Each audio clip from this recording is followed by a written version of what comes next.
Kembali di Metro Pagi Prime Time, pemirsa, jelang pelantikannya sebagai Gubernur Jawa Timur periode 2019 hingga 2024, Khofifah Indar Parawansa berziarah ke makam suami dan orang tuanya di Surabaya. Dengan didampingi oleh kedua putranya, Gubernur Jawa Timur terpilih, Khofifah Indar Parawansa berziarah ke makam keluarganya di Pemakaman Umum Wonocolo, Surabaya, tidak jauh dari tempat tinggalnya. Selama berada di makam, Khofifah berdoa dengan khusyuk dan melakukan tabur bunga di atas makam suami dan orang tuanya. Khofifah mengaku memiliki banyak kesan selama didampingi suaminya. Suaminya memiliki firasat kelak Khofifah akan menjadi orang nomor satu di Jawa Timur. Almarhum suaminya sempat berpesan, jika Khofifah menjadi gubernur, dirinya meminta dibuatkan baju untuk hadir di pelantikan. Khofifah Indar Parawansa adalah gubernur terpilih yang memenangkan Pilkada Jatim pada Juni 2018 yang lalu. Ia akan dilantik pada hari ini, pada hari Rabu, oleh Presiden Joko Widodo di Istana Negara bersama dengan Emil Dardak sebagai Wakil Gubernur Jawa Timur terpilih.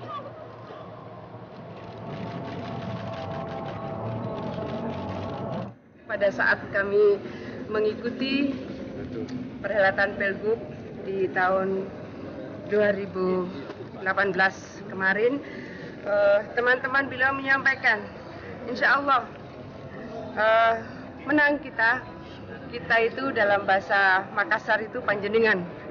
Kita itu menang karena deng betaku, panggilan suami saya, minta kami untuk menjahitkan baju untuk pelantikan kita, katanya. Selama berada di makam, Khofifah berdoa dengan khusyuk dan melakukan tabur bunga di atas makam suami dan orang tuanya. Khofifah mengaku memiliki banyak kesan selama didampingi suaminya. Suaminya memiliki firasat kelak Khofifah akan menjadi orang nomor satu di Jawa Timur. Almarhum suaminya sempat berpesan, jika Khofifah menjadi gubernur, dirinya meminta dibuatkan baju untuk hadir di pelantikan. Khofifah Indar Parawansa adalah gubernur terpilih yang memenangkan Pilkada Jatim pada Juni 2018 yang lalu. Ia akan dilantik pada hari ini, pada hari Rabu, oleh Presiden Joko Widodo di Istana Negara bersama dengan Emil Dardak sebagai Wakil Gubernur Jawa Timur terpilih.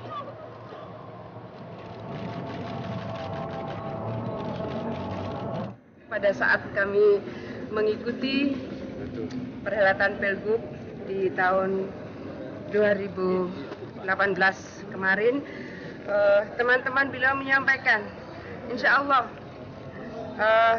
menang kita itu dalam bahasa Makassar itu panjenengan. Kita itu menang karena deng betaku, panggilan suami saya, minta kami untuk menjahitkan baju untuk pelantikan kita, katanya. Saya ada support yang luar biasa, ada semangat yang luar biasa, maka hari ini sebetulnya formalitas saya ke makamnya beliau, tetapi bahwa Gubernur Jawa Timur terpilih Khofifah Indar Parawansa mencetak sejarah baru sebagai gubernur perempuan pertama di Jawa Timur. Berikut ini daftar nama gubernur Jawa Timur mulai dari periode tahun 1945 hingga 2019.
Pemirsa, pada hari ini seluruh aparat ASN di Pemprov, kemudian elemen-elemen strategis dan tingkat partisipasi masyarakat Jawa Timur yang luar biasa.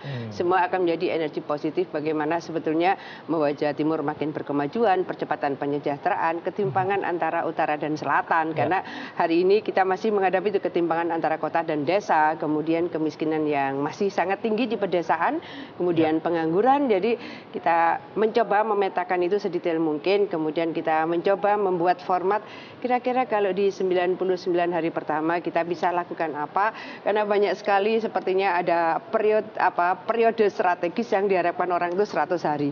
Tapi saya dan tim navigasi yang kita bentuk dari seminggu setelah diputuskan oleh KPUD, kita bentuk tim navigasi, kemudian mereka usul, Bu, kita ambil 99 hari saja, jadi tidak 100 hari. Lalu kita bagi tiga periode, 33 hari pertama, 33 hari kedua, 33 hari ketiga. Tapi sebelum kita berbicara mengenai 99 hari kerja nih Bu Kofifa, ini kan penantian yang cukup lama. Bu Kofifa kan sudah berjuang untuk Jawa Timur melalui pilkada dari tahun 2008, lalu kemudian 2014, bahkan terakhir jabatan Mensos pun Ibu tinggalkan. Nah, ini bagaimana? Ya, saya rasa ada sesuatu yang menjadi bagian dari kebersamaan yang sangat kuat, tidak sekedar seorang Hovifah pasti, tapi dorongan sangat banyak halayak. Jadi tahun 2008 bukan saya yang kemudian secara personal kemudian kita berinisiasi untuk running dalam Pilgub 2008, tapi sangat banyak elemen strategis yang mendorong kemudian meminta secara khusus itu, kemudian 2013 begitu, kemudian 2018 juga hal yang sama. Jadi saya menyampaikan di dalam forum itu bahwa saya sedang mengemban mandat dari Presiden dan seterusnya. Akhirnya kemudian ada suasana yang harus saya bangun komunikasi dengan Pak Presiden, Pak Jokowi, jangan sampai kemudian saya dianggap tinggal gelanggang colong pelayu, itu nggak baik gitu. Jadi proses itu kemudian berjalan sampai kemudian ada sinyal untuk memberikan kesempatan saya berproses di Jawa Timur. Jadilah kami waktu itu kemudian membuat surat untuk pamit gitu. Baik, Bu Kofifa, tadi kami tampilkan mengenai gambar-gambar ya Bu Kofifa sehari sebelum pelantikan kemarin. Bu Kofifa berziarah ke makam almarhum suami dan juga orang tua. Seberapa besar Bu peran dari keluarga ini? Ya, saya tidak ingin disebut gubernur nangisan nantinya, tapi bahwa saya rasa seorang ibu perannya pasti sangat kuat, sangat dalam, sangat besar. Ibu saya adalah seorang ibu kampung biasa. Saya ingin memberikan semangat pada ibu-ibu yang ada di desa, di kampung-kampung yang mungkin tidak mengenyam pendidikan cukup tinggi, tapi beliau memiliki kekuatan yang luar biasa memotivasi anak-anaknya. Kemudian 5 anaknya bisa sekolah dengan baik gitu. Ayah saya juga pegawai negeri dari rendahan, bukan pegawai tinggi, pegawai negeri dengan jabatan tinggi. Kemudian suami saya memberikan support yang luar biasa ketika belum ada laptop, kita belum mengenal internet. Suami saya mendorong saya ketika saya di DPRD, beliau sangat rajin ke BPS, support data-data. Saya seringkali ke DPR sampai membawa betul-betul 2 koper untuk buku-buku itu. Luar biasa perannya. Motivasi-motivasi itu menjadi bagian yang sangat penting untuk kembali mengingatkan saya bahwa keluarga saya punya peran yang sangat penting, kemudian mengantarkan saya pada posisi-posisi berikutnya dan seterusnya. Tapi almarhum suami disebutkan tadi Bu, punya firasat bahwa Bu Kofifa akan menang, bahkan sampai meminta dibuatkan baju pada saat pelantikan Bu ya. Iya, jadi pada saat sudah running untuk yang kedua kalinya dan kemudian MK memutuskan bahwa pemohon itu seluruh permohonannya ditolak. Sesungguhnya suami saya sudah punya firasat begini, kok ini kanjeng saya satu ya putus ya, sepertinya permohonanmu ditolak gitu. Nah, saya menguatkan diri untuk mendengarkan itu. Tapi itu sebelumnya Bu ya, sebelum. Tetapi kamu harus bikin baju nanti yang bisa kamu pakai saat pelantikan. Ini ada teman-temannya. Jadi yang bersama saya ke makam itulah baju yang dijahit pada saat 2013. Jadi satu mungkin penguatan kepada saya supaya saya tidak kecil hati misalnya, tapi itu juga beberapa temannya sempat menjahit nanti dipakai pelantikan kakak Nu, maksudnya saya ya, kakak Nu Hovifah, saya biasa sebut Daengati gitu. Pada posisi seperti itu mereka kemudian mengingatkan pada saat kita ikut Pilgub, oh mungkin ini yang dimaksud Daeng Beta, kenapa kita dulu semua diminta untuk menjahitkan baju, karena mungkin yang kali ini Daengati menang gitu. Ini teman-teman suami saya kan orang Makassar. Dan doanya akhirnya terkabul Bu ya, betul-betul kejadian. Dan kemarin saya tidak tahu, ternyata mereka sudah duluan ke makam dan saya ketemulah itu di pemakaman teman-teman suami yang kebetulan juga menggunakan baju yang dijahit di tahun 2013. Oke, baik. Dan betul-betul kejadian Bu ya, Bu Hovifah. Bu Hovifah, berkaitan dengan pilkada yang terjadi pada saat tahun lalu Bu. Ini mungkin masih banyak warga Jawa Timur yang terbelah Bu ya. Nah ini nanti pada saat mulai memimpin pada hari ini, bagaimana Bu strategi yang menyatukan kembali warga Jawa Timur untuk bersama-sama membangun Jawa Timur seperti apa? Ya, secara historis ada partai pengusung, tetapi kalau sudah selesai dilantik, pastilah seluruh partai itu harus mendapatkan equal treatment. Jadi ada kesetaraan perlakuan di antara seluruh partai-partai karena ini adalah pondasi-pondasi dan pilar demokrasi. Kemudian ada partai yang dulu mengusung sekarang kelihatan afiliasi pada pilpres berbeda. Saya beberapa kali bersama mereka dan itu terkomunikasikan dengan satu perkawanan persaudaraan yang saya rasa mungkin banyak orang tidak percaya. Jadi saya sampaikan bahwa sudah selesai Pelgub. Kalau Pelgub selesai, sekarang kita harus bersatu, guyup rukun bangun Jawa Timur. Kira-kira message itu sering kali saya sampaikan. Oke, Bu Khofifah, saya akan tampilkan kemudian informasi mengenai lawan politik dari Bu Khofifah pada saat Pilgub Jawa Timur. Ini mengenai Wakil Gubernur Jawa Timur Saifullah Yusuf yang pamit dan meninggalkan rumah dinas yang ditempatinya selama 10 tahun terakhir atau 2 periode menjadi Wakil Gubernur Jawa Timur. Gus Ipul berharap agar Gubernur dan Wakil Gubernur terpilih mampu mensejahterakan masyarakat Jawa Timur. Hari terakhir menjabat sebagai Wakil Gubernur Jawa Timur dimanfaatkan Saifullah Yusuf atau Gus Ipul untuk berkemas dan meninggalkan rumah dinas bersama dengan istri dan anaknya. Usai berkemas, Gus Ipul menyerahkan kunci rumah dinas ke pegawai Pemprov. Rumah dinas ini nantinya akan ditempati oleh Wakil Gubernur yang baru, Emil Dardak. Sebelum meninggalkan rumah dinas, Gus Ipul juga menyempatkan diri berpamitan ke pegawai Pemprov yang selama ini membantunya, serta sejumlah anggota Banser yang ikut mengantarnya. Dalam kesempatan ini tidak lupa Gus Ipul mengucapkan terima kasih kepada masyarakat Jawa Timur yang sudah mempercayakan dirinya untuk memimpin Jawa Timur selama 10 tahun. Dan juga kolega-kolega dari berbagai komunitas Jawa Timur, terima kasih kepada masyarakat yang telah memberikan kesempatan kepada kami untuk mengabdi selama 10 tahun. Sekali lagi saya ingin berdoa mudah-mudahan gubernur baru, bupati, wali kota bisa bertugas dengan baik dan bisa mempercepat kemakmuran Jawa Timur. Pemirsa, jangan kemana-mana, kami akan melanjutkan diskusi kita dengan Gubernur Jawa Timur terpilih Khofifah Indar Parawansa usai jeda berikut ini.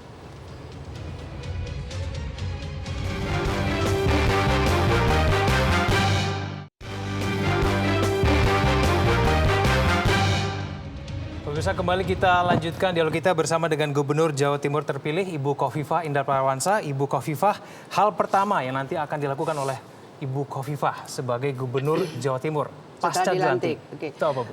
Ya, saya sudah menyampaikan kepada Mas Emil dan kami sudah menyurat. Jadi kemarin saya minta dari Sekda Prop untuk mengirim surat kepada KPK dan besok pagi kepada BPK.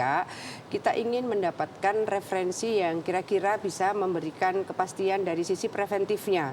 Jadi alhamdulillah terkonfirmasi Ketua Komisioner KPK berkenan menerima. Kami ingin bahwa dari Deputi Pencegahan itu bisa memberikan referensi yang lebih memungkinkan teman-teman ASN tidak hanya di Pemprov tentu, tetapi juga di kabupaten kota di Jawa Timur. Kita melihat beberapa kasus di tahun-tahun terakhir ini harus kita antisipasi dari dini, dari hulunya. Maka KPK menjadi penting untuk memberikan referensi terutama dari sisi pencegahan. Besok pagi insya Allah jam 8 kami di BPK. Biasanya KPK itu masuk setelah PDTT, pemeriksaan dengan tujuan tertentu. Kalau itu tidak segera ditindaklanjuti, maka itu menjadi pintu masuk KPK. Nah, pada posisi seperti itu antara KPK dan BPK ini harus sama-sama berseiring. WTP, WDP dan seterusnya itu adalah dari hasil proses pemeriksaan, tapi biasanya kemudian ada titik tertentu itu PDTT dan biasanya itu pada titik-titik yang sama. Tiap tahun temuannya di sini, tiap tahun temuannya di sini. Pengalaman ketika kita di Kementerian Sosial gitu ya, dan dulu ketika kita di BKKBN saya merasa bahwa ini kok kayaknya dari sini ke sini, dari sini ke sini, berarti ada sesuatu yang kita harus lihat, cek detail apakah di sini ada hal yang harus kita komunikasikan. Misalnya begini, hari ini kan ada PR IPM Jawa Timur, kebetulan indeks pembangunan manusia Jawa Timur itu dibanding provinsi se-Jawa, itu kemudian Jawa Timur terendah. Nah, ketika Jawa Timur terendah, maka kita melihat angka partisipasi kasar. Oh, ternyata banyak anak-anak itu kelas 2 SMP pada semester 1 itu drop out. Nah, kita ingin itu aman, itu kan di Bupati Wali Kota. Tapi kemudian bagaimana SMA dan SMK-nya? SMA SMK kalau semua di cover dari anggaran APBD provinsi itu tidak semuanya nutut gitu. Oleh karena itu bagaimana bantuan keuangan daerah gitu dari kabupaten kota yang mampu ke provinsi tapi menjadi spesifik block grant itu akan kembali ke kabupaten kota dengan peruntukan yang sama untuk tambahan subsidi terutama bagi SMA dan SMK swasta. Pada posisi seperti itu masih ada dispute. Jadi kalau referensinya itu Permendagri 13/2006 maka clear. Tapi kemudian ketika referensinya Undang-Undang 23 2014 yang itu belum terbreakdown di dalam PP yang bisa menjawab spesifik itu, kemudian ada dispute. Pada posisi-posisi seperti ini jangan sampai ada keraguan dalam pengambilan keputusan. Semua ingin bahwa rakyat di daerah kabupaten kotanya bisa mendapatkan layanan pendidikan dengan baik.